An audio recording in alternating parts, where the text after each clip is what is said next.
videoan lang natin mga kamaskara itong mga alaga ni Sadik na na manok na native ayan.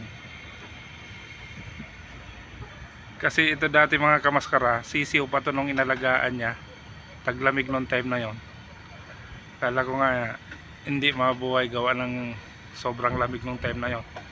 Pero ayan na mga kamaskara, malalaki na. Ayun pa yung iba doon sa sa taniman nanginginain. Ayan nakakatuwa lang ba. Alaga to ng ibang lahi dito sa rooftop. Yan ang pinakakulungan mga kamaskara. Yan, ito Yan mga kamaskara, mga native na manok ang alaga ni Sadik.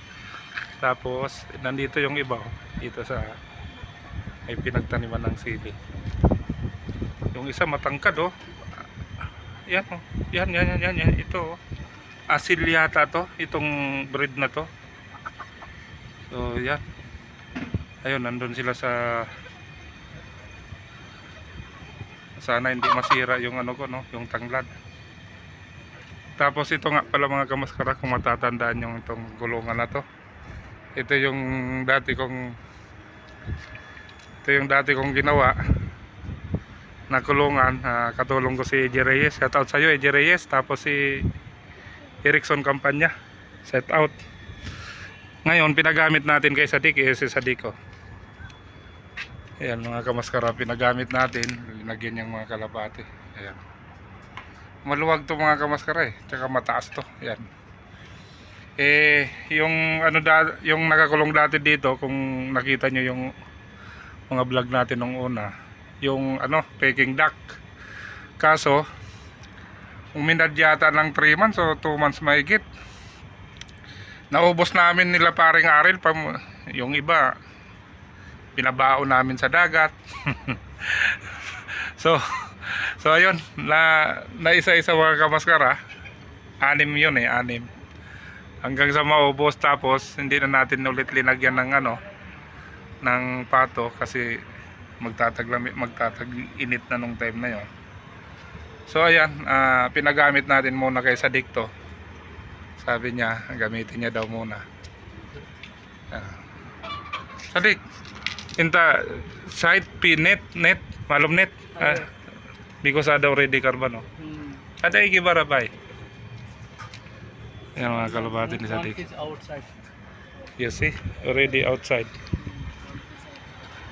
Pura.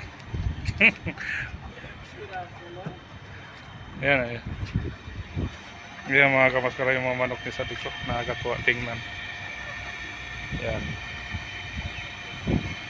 malaki na rin malaki na rin. Dati mga sisiw pa talaga to, halos parang kapipisa lang nung dinala niya to dito sa kulungan na to.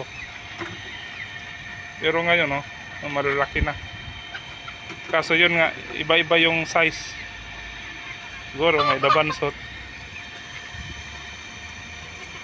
Yung isang tangkad nasa na ba yun? Ayun ito parang ibang ibang breed nito, parang decal brown to.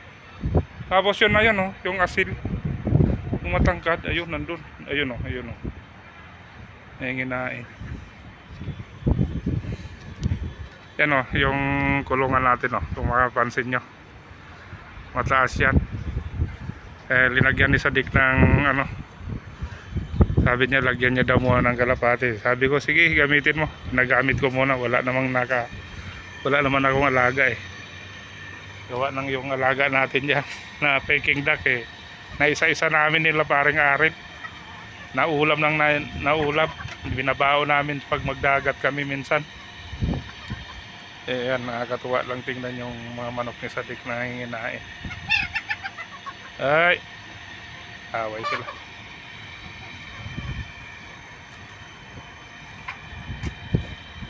Yan ang dami rin at least nabuhay lahat yan. Sabi ko pag malaki na bibili ako sa kanya pang ulam, masarap yan, native yan Sabi niya walang problema, bigyan niya na lang daw ako. Pero bibili natin mga kamaskara. Eh syempre, nalagaan niya rin yan at naggasto siya ng pampakain dyan. So yan mga kamaskara, ito lang ang vlog natin ngayon. Ano? Wala tayong ibang pang-upload kasi. Yan. Walang punto to. Siguro tinuka ng kasama. Yan ang mga gawain talaga ng mga manok ko. Na-miss nila yung lupa. Kasi lagi lang yan dyan sila sa kulungan na yan. May kunting lupa dito sa areang. Kaya dyan sila nanginginain at naglalaro. So yun mga kamaskara, marami pong salamat. Ito po ang mga manok ng Bangladesh yan.